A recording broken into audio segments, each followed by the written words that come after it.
Welcome back to this lecture on counting rules. In this segment, we're going to look at several applications of the sum rule, including this very easy one as a first example. Let's say you're in the market for a car. So you stop by the car dealership and you observe that they have 12 new cars on the lot, but they also have 17 used cars. So the question is, how many cars do you have to choose from? Well, this is a direct application of the sum rules. You have two different approaches to solve your problem of buying a car, and these two approaches are distinct. They do not overlap because a car cannot be new and used at the same time. So according to the sum rule, the total number of cars you have to choose from is just the sum of 12 and 17. In other words, you have a choice of 29 cars. For a second example, let's say it's course registration time. So you've signed up for most of your courses, but you have one more slot to fill up your schedule. So the question is, how many open courses do you have to choose from? So you're considering taking one of 3 computer science electives and one of 5 MIS courses in the business school.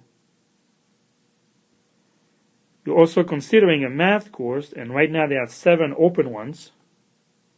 Or you could go for a gen ed, and you're looking up the biology department and you see that they have 2 open courses. So how many courses are currently open for you to choose from?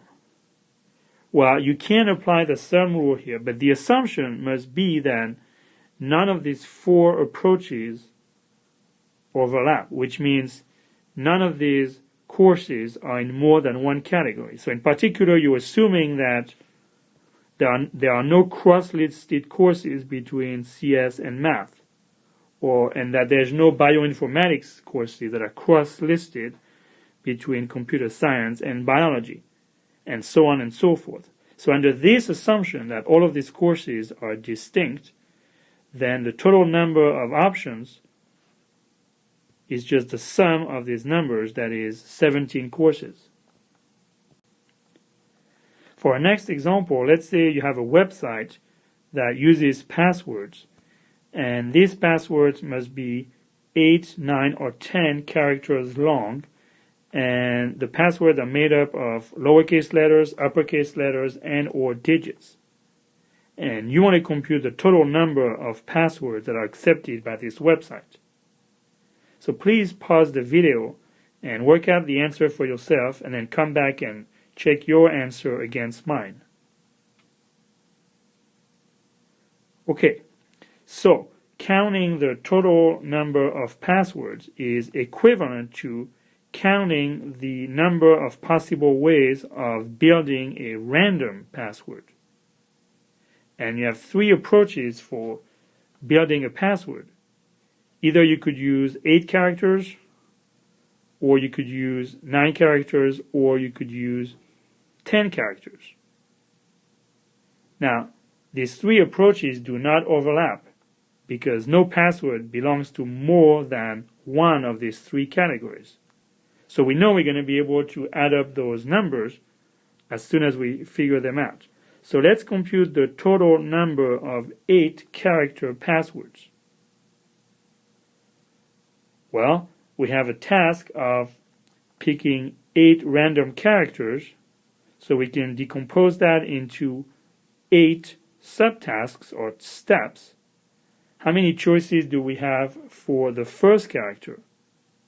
Well, we have 26 lowercase letters, 26 uppercase letters, and 10 digits from 0 to 9. So we have a total of 52 plus 10, or 62 choices for the first character. Now, of course, we can repeat characters in the password. So for the second character, we also have 62 choices, and so on and so forth for each one of the 8 characters in the password. So in conclusion, the total number of passwords with 8 characters is just 62 times 62 times dot dot dot times 62, or 62 power 8. So if you agree with this reasoning, you'll see that for this approach to the problem, the total number of answers is going to be 62 power 9. And for this third approach, the total number of passwords of that kind is 62 to the power 10. As we argued before, none of these approaches overlap, which means none of these sets of passwords overlap. Their intersection pairwise is pairwise empty, so we can just add up those three numbers, which I'll let you do with your calculator if you want to, but this is the final answer for this problem. Now notice that in this example we've used the sum rule at the top level, but inside each one of these cases here we use the product rule to compute this number. So it's very important for you to be comfortable with all of these rules, and especially for figuring out when to use which rule. Now, in our last example, we're going to consider the same kinds of passwords, but we're going to add an extra constraint. So now we want to count all of those passwords that contain at least one character of each category. And by category, I mean lowercase letters is one category, uppercase letters is the second category, and digits is the third category. So I want you to pause the video now and to make your best effort at solving this problem, namely counting all of those passwords that contain at least one character of each category. So here we're interested in these safer passwords, and we want to know how many of them there are. So I'm going to call these passwords with all three categories represented inside the password. So this is the number we have to compute. Now there are several ways of doing it, and some are easier than others. So here is one approach I suggest. One way to compute this number is to take the total number of passwords, meaning the one we computed for example 3, and to subtract from that number all of those passwords that do not satisfy the constraint, meaning those that are missing at least one category of characters. Now the reason that I'm converting this computation to this one is that 1, we already know this number, and 2, I think it's going to be easier to compute this number than that one directly. By the way, let me give a name to this approach, and maybe it's a fourth rule, a counting rule that you should remember, is what I call the complement rule. Basically, if you want to compute a total number of objects with a particular constraint on them, what you can do is you can compute the total number of objects without the constraint, those that either do or do not satisfy the constraint, and then you subtract from that number all of the objects that do not satisfy the constraint for sure. And the idea is that if this number is easier to compute than this one, and of course you already know this number, then this approach is relatively easy. Since we're using the complement rule, we now have to compute the number called C. This is the total number of passwords that are missing at least one category of letters. Well, if they are missing at least one category, that means either they are missing exactly one category of letters, or they are missing exactly two categories of letters. Now, they can't miss all three, because otherwise it would be an empty password. It wouldn't be an 8 or 9 or 10 letter password.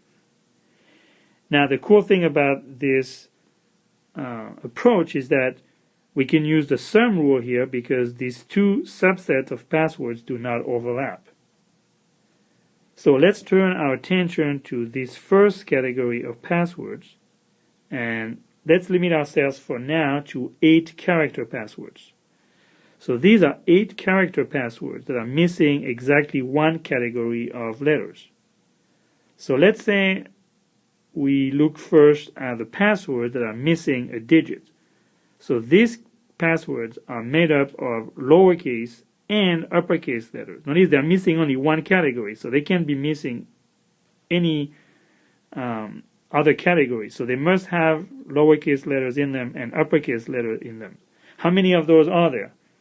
Well, we got a set of 26 and another set of 26, so we have a choice for each character of 1 out of 52 letters. So if all you're missing is a digit, then the total number of passwords of that kind for an 8-letter password is 52 power 8. Now, how about if the category you're missing is the lowercase letters only? Then you have 26 plus 10 or 36 options for each character. You have 8 characters in the password, so you have 36 to the power 8 options. And of course, the computation is the same if you're missing only uppercase letters. So you have lowercase letters and digit at 36 options for each character for a total of 36 to the power 8. So this first half of C is the total number of passwords that are missing exactly one category of letters. Notice so far we've already used the sum rule twice, once here and a second time here. And also we use the product rule inside each one of these categories here. Now, to wrap up this computation, let's compute the total number of passwords that are missing exactly 2 categories. Well, these are the same passwords that are made up of exactly 1 category. So, let's say we look at the passwords that are made up of only lowercase letters. Well, we have 26 letters to choose from for each one of the 8 characters, so the total number of these passwords is 26 to the power 8. Now, another possibility, of course, is that these passwords only contain uppercase letters. So uppercase letters, there are 26 of those, so the computation is the same. We have 26 to the power 8 possibilities.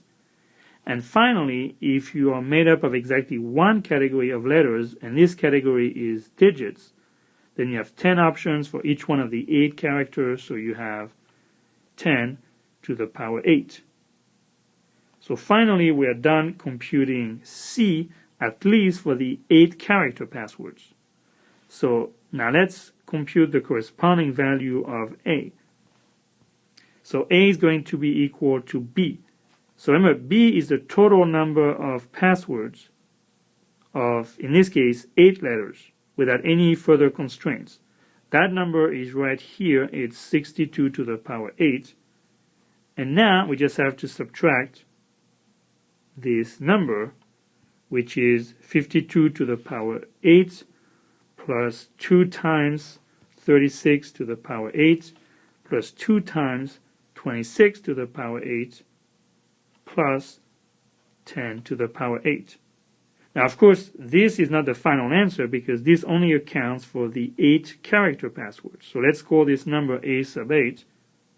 And our final answer then is A sub 8 plus A sub 9 plus A sub 10, where these two numbers are obtained in a similar fashion to this computation. So I will let you finish up this problem at home using this approach. So make sure you compute this number, A sub 9, and then that number. And in case you have a simpler way of computing this final answer, I'd be happy to hear it as well.